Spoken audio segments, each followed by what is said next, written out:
So I'm hitting the record button here. So just want to thank everyone for carving out some time this evening. This is definitely meant to be more of a two-way conversation than totally disseminating information. I know many of you have relationships with friends down there in different ways, and I really look forward to hearing from you on some of the things you might be hearing about Haiti right now. So this is just meant to be a general update, specifically on Haiti Kids School.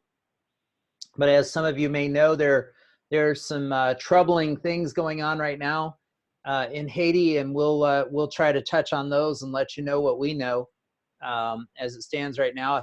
I do want to open up in just a quick word of prayer, and yeah, thank you for everyone that's joining us in that.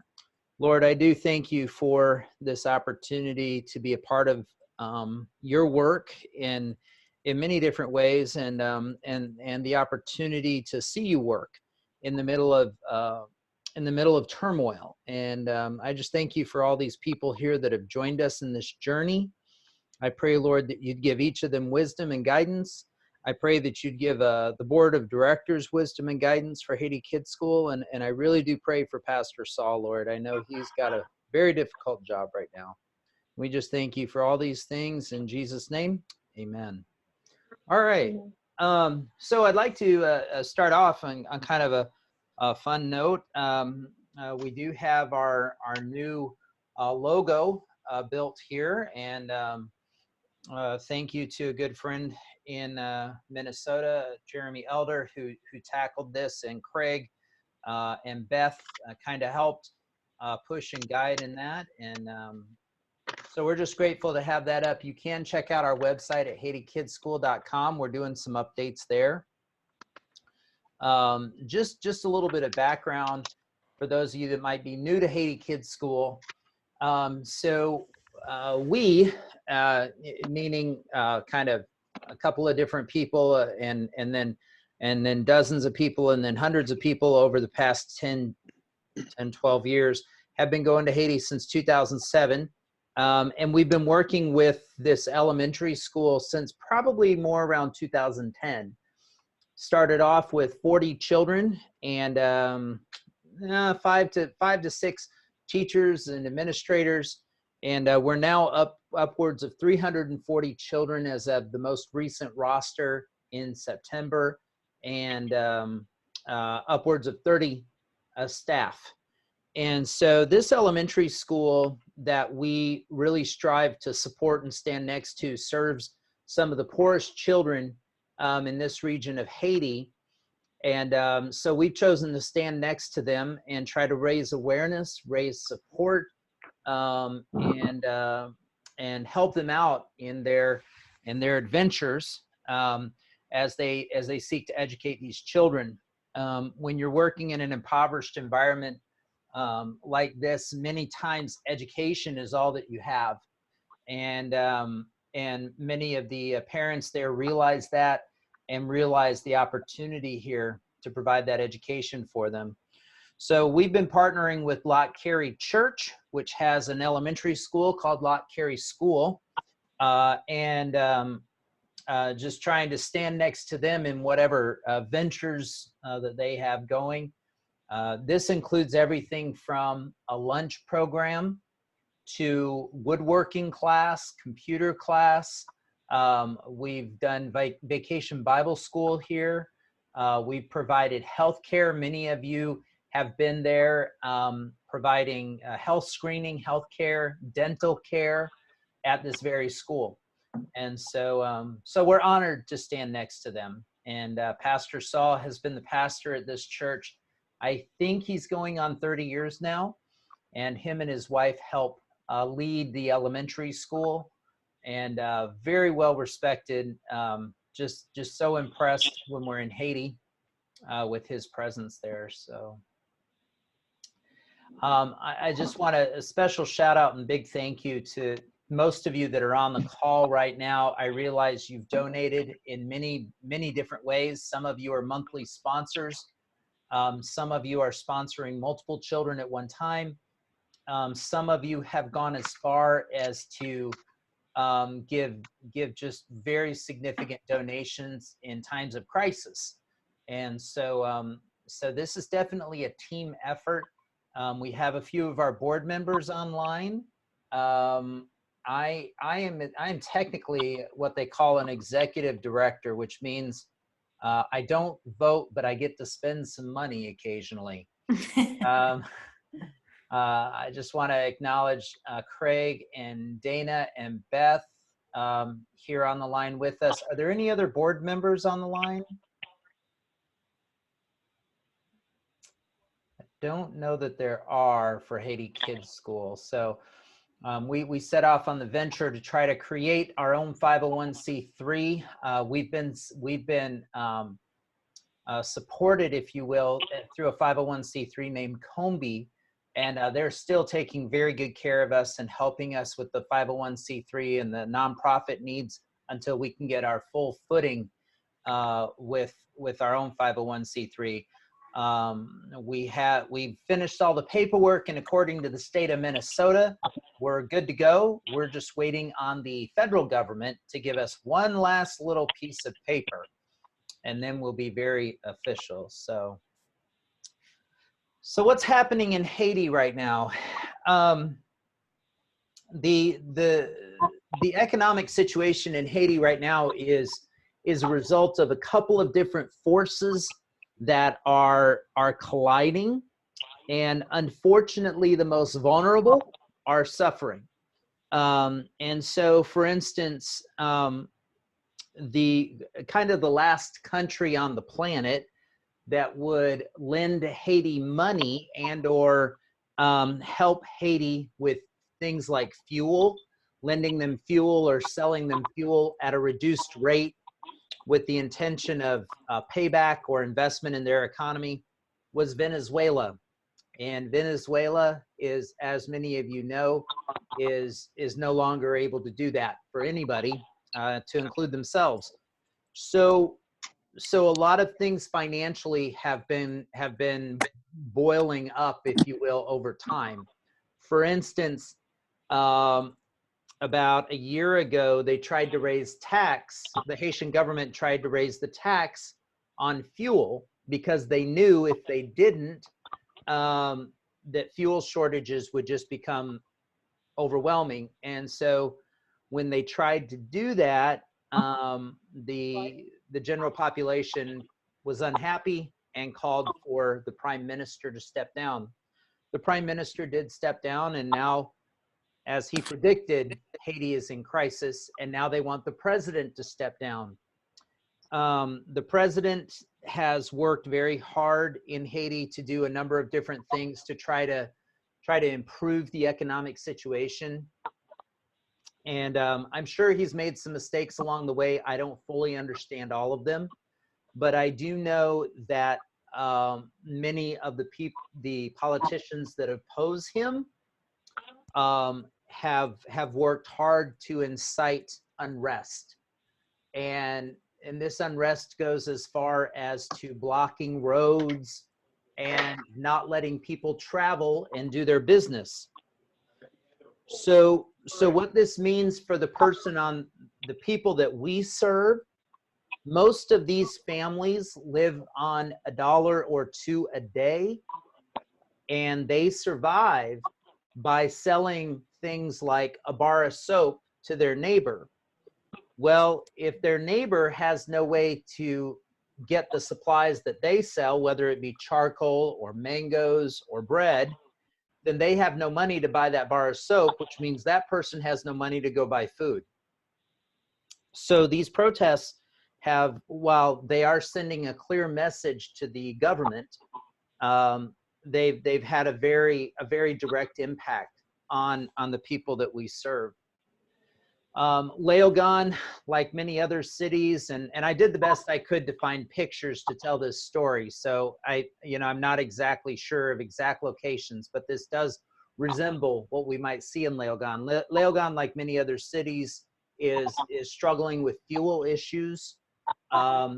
They do many in the population observe the strike, as in we won't buy, sell, trade, go to school, that sort of thing. If they do, there are some people that will try to harm them, and so they just stay home. Again, unfortunately, the poorest of the poor struggle with this. For instance, our school nurse went to visit a young lady to make sure they were doing okay, because she lives alone with her mom. And she got there, and the young lady was pretty nervous and anxious because she was there alone. I think she's like 14 or 15, I'm not sure.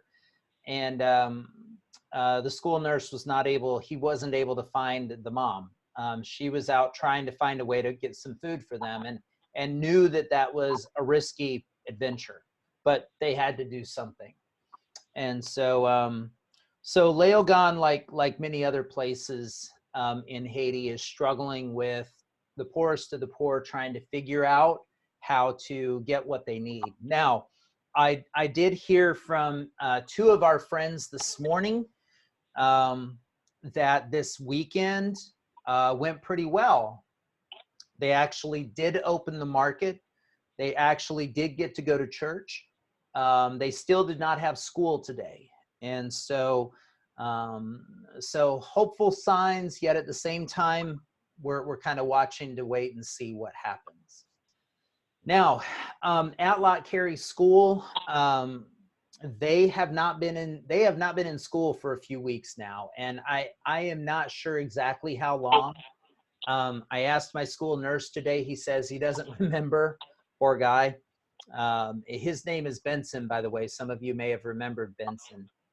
But what we were able to do, and this is really important, because right now, today, inflation is about 30%, or prices of goods. I don't understand inflation. Prices of goods are about 30% more than they were last year at this time. And so when you're not working more days than you are working, and when the market finally does open, your money doesn't go very far. The prices are just so crazy high. So we put out a call for help. And some of you on the phone right now responded to that call. And to date, we were able to Western Union some money down there, and we got Pastor Saul some help. We did not want him going to Western Union by himself to get this money. That's not a good idea. So he got some help, went and got the money, was able to find a vehicle, and was able to provide food for about 120 of the families that we serve at the elementary school. And so, so we're just very grateful for that. That I can't tell you what that means. The pictures that I got, the words of gratitude, I can't explain how vital that was, and how it came just in the nick of time. I don't know how he fed 120 families with the money we sent down. The math does not add up. I'd imagine he is using some of the stores that we have, some of the reserves that we have for the elementary school. But yeah, I'd say it's nothing short of a miracle. As I said yesterday, church did happen. And I have a Seventh-day Adventist friend in another city, and church happened for her on Saturday. So we're happy about that. As you can see here, a couple in church actually was doing a baby dedication yesterday. So they're striving.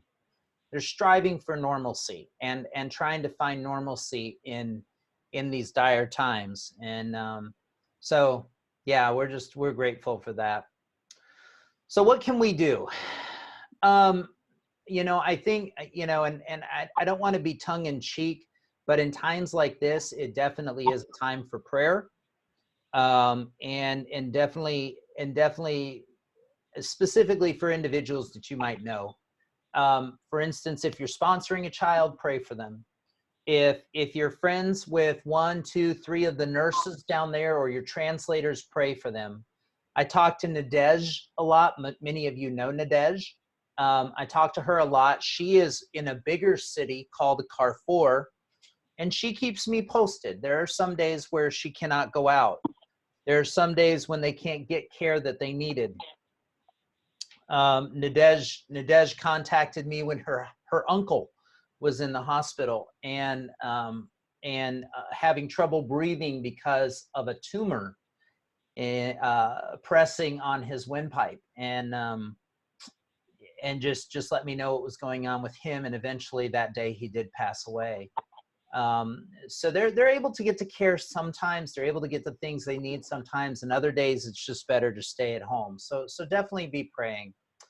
Definitely be considering how you can stand next to the people that you're serving.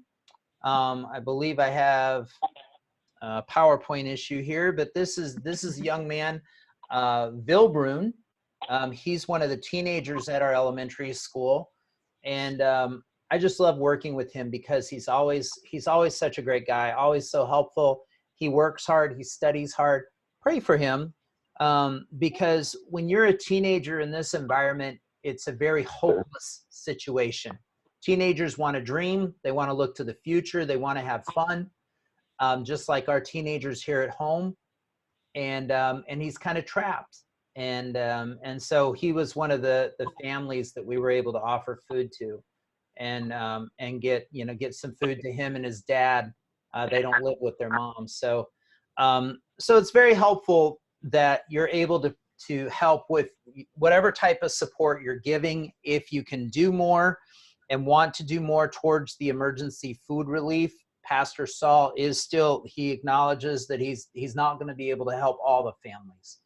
And so we're definitely grateful for anything that anyone can do. Spread the word, share the word. Christmas is coming. If there's things that your family and friends can do as part of a Christmas in memoriam type thing, please do it. Please continue to share. We want to help support them during this time, and let them know that we do care about them, if at all possible. So our plans are to still go down in December. Me personally, they're not going to have graduation at the nursing school. They've missed too much time from school, but I am still planning on trying to get down there that first week in December. I'm planning on trying to connect with our team there, and just, if nothing else, give them a nudge of encouragement, and talk to them more about what needs to be done, and what can we do to help get the kids back in school. What are going to be some of their needs once they get back in school, and make sure we're ready there for them. We did have some other plans around trying to get the donors letters back and forth.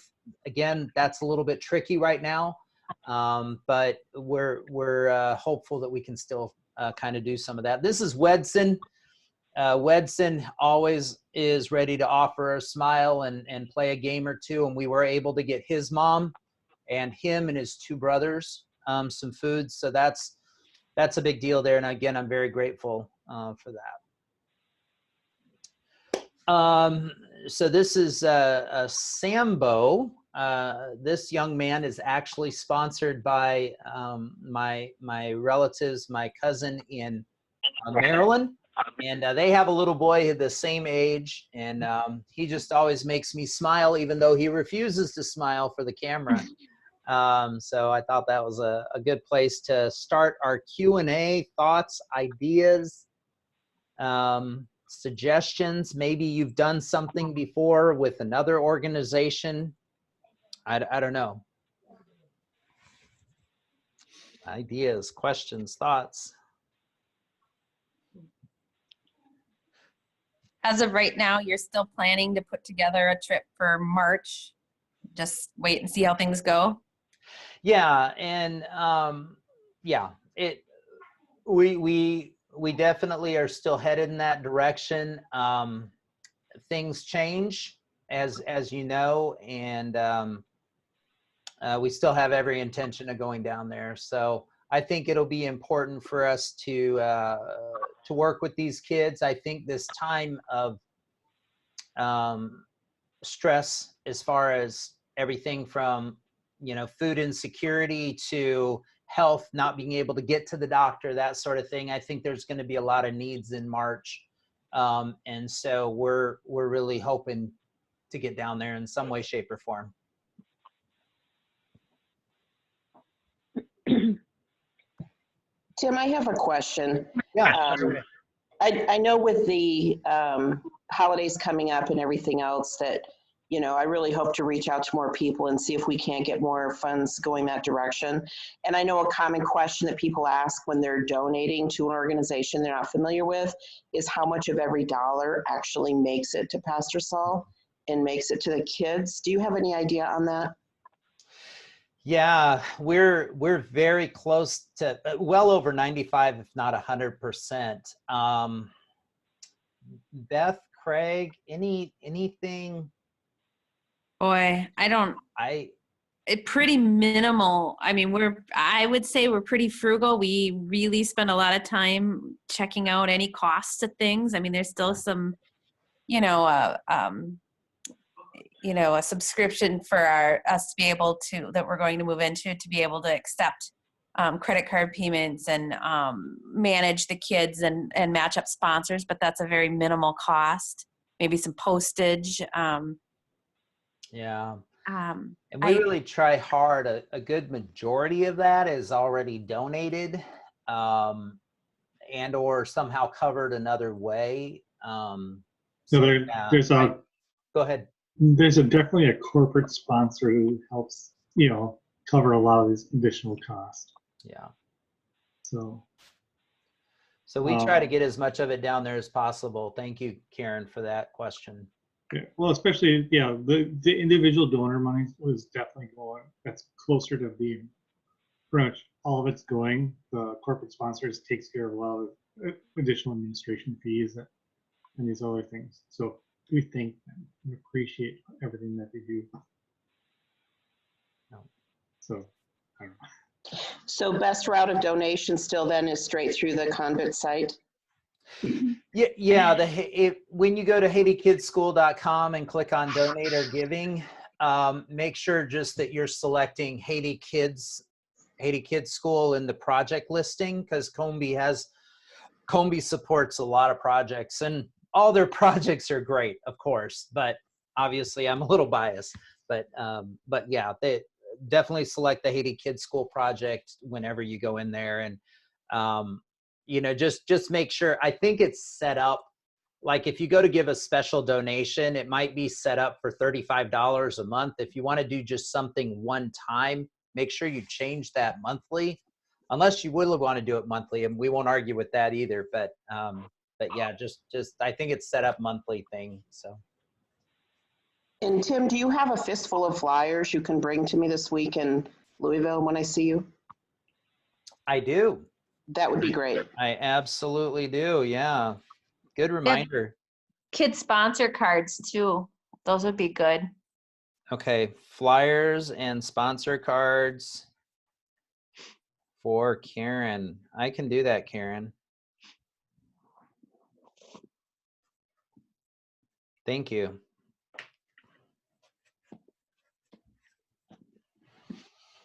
I can definitely do that. So. Do you have, Tim, is there a funding goal to kind of get them through this interim period, or are you using funds that are coming in through the sponsors? We are trying to, as far as emergency food relief goes, we're trying to limit that only to donations that are made to that area. We're trying to leave alone our general $35 a month donations just to do running of the school, paying the teachers. Pastor Saul has paid the teachers while they're not in school, which I think is vital. And so yeah, we're trying to just look for, if you know someone has given or you're giving specifically, please let us know that is designated for food relief, and then we'll take that. Thank you, Kristen.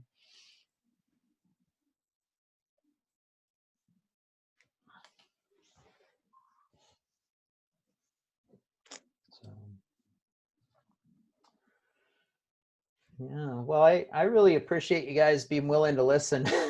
to me for this time. And for those of you on the recording, if you have any questions at all, you can get a hold of myself, Tim Bristol, or HaitiKidsSchool.com's got some contact links there. So Is yeah. there anything we can do to support FSIL at this time? Or? Mm-hmm. Yeah, FSIL, HaitiNursing.org is if you want to support the nurses or the nursing school, HaitiNursing.org. You know, they're struggling right now with these, especially these food prices, and not having the visitors and not having revenue from the guest house. Yeah, they're going to be struggling as well, and pretty sad that graduation got canceled. You know, I think that a lot of those students are kind of down on that, and I don't think they started their freshman class yet, which is going to be problematic. They'll figure it out. They always do, but to not have that freshman class up and going is sad. We're very sad to see that. So.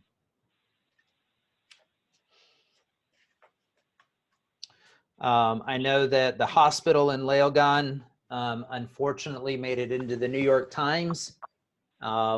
They rely on a lot of their supplies by a truck from Port-au-Prince, and you know, they were low on oxygen tanks and other supplies there. I did talk to the director of the hospital, was it last week or the week before.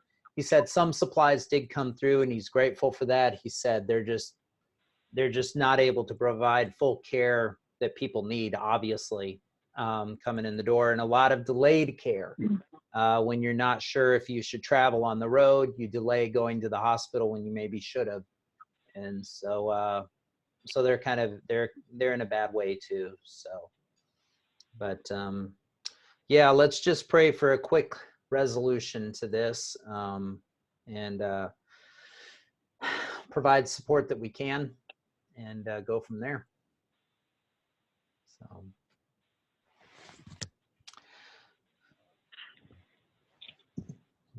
Dana, am I forgetting anything? I always pick on Dana at the end. I was going to say with the funding, I actually put that in our board meeting to talk about, to figure out the cost, like what percentage is actually going to the school versus being donated. Okay. So I'm going to have that as part of our agenda. And then I will say that, you know, everybody's pretty much are unpaid volunteer. So we're going to double your salary, Craig. Yeah. I want what he's having. Okay. Yeah, the only thing I can think of is, do transfer fees get covered by somebody, or are those, like if we Western Union money down? Yeah, about half of those fees are covered. The other half do come out of the Haiti Kids Fund. So about once a quarter, it costs us, I think, around $50 to send down 3 months worth of donations. So we probably spend, I don't know, I'm guessing $50 a month in some type of bank fee or something like that, but about half of those are covered.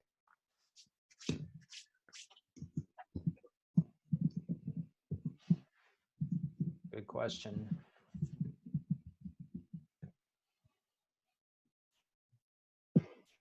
I want to thank the board members. I think you guys are doing amazing work, and thank you. We love it, Karen. We love working with and for these kids, and the real blessings come when we get to be down there and hang out with them, and hear the stories, and then a lot of blessings come when we have folks like you standing next to us. So especially in Haiti, Karen. So we do have a couple positions open on the board. if anybody's interested as well. So I can figure. I was looking into those real quick here. Then we all do it via telecommuting, so it's kind of a pretty cool board of directors. Yep, we're pretty savvy that way. We do get together occasionally, but yeah, it's Zoom definitely helps with the schedule. So, well, any other comments or thoughts? I see we have Doug here with us, and Hugh. Any questions? Christopher and Kira, any suggestions, thoughts? Tim, this is Kelly. I have a question. Hi, Kelly. How are you? Good. I thought I recognized your phone number, but I wasn't 100%. I'm wondering if you have any updates on Give to the Max. We are working on that. We're waiting on one last piece of paper from the good old IRS. Oh, gotcha. Without Yeah. that place, we can't be part of it, huh? Right. I am committed to rushing. If we can get that federal document, I will put together Give to the Max stuff faster than you've ever seen. If not, we're going to roll out something spectacular in a year from now. Yeah. No, Yeah. I wasn't connecting those dots, but that makes sense. Yeah. I spoke with our attorney that helped us with the 501c3 middle of last week, and he said we're kind of at the mercy of the IRS, but we do have everything done for Minnesota. Yeah, So, gotcha. yeah. So, is there a phone number or anything like that we can call? I don't know. I've had good luck with nudging people sometimes. Just Okay. I will, unless you would like to call Mike Craig. Yep. Would you like to give him a buzz? Yeah, I'll give them a call. Okay, see if there's a phone number that he knows of. So, All right. yeah, thank you. Yeah, I didn't think about that, but you never know. You nudge the right person, you might just get what you need. All right. This is Doug, and I'm with you and have been listening. I have been traveling part of it, and this is my first chance to get to a noise-free environment. So thank you for the presentation. Thanks, Doug, for chiming in. Adria says hi. She's off camera. Hi, Adria. Did you see your picture? She did not. I will tell her though. Okay, there you go. She's here She's in her with us. jammies. Okay, she's here with us. So, all right. Your picture's on the presentation, eh? There you go. So, well, I'll hang around. I'll go ahead and stop the recording at this time, but I'm still here for questions. And again, we really, if you have ideas, if you have fundraising ideas, if you have support ideas, if you have any kind of ideas, we want to hear from you. This is definitely a collective group of minds that can make a difference, and so we would appreciate anything that you would have to offer in that way. So thank you, everyone. Have a good night.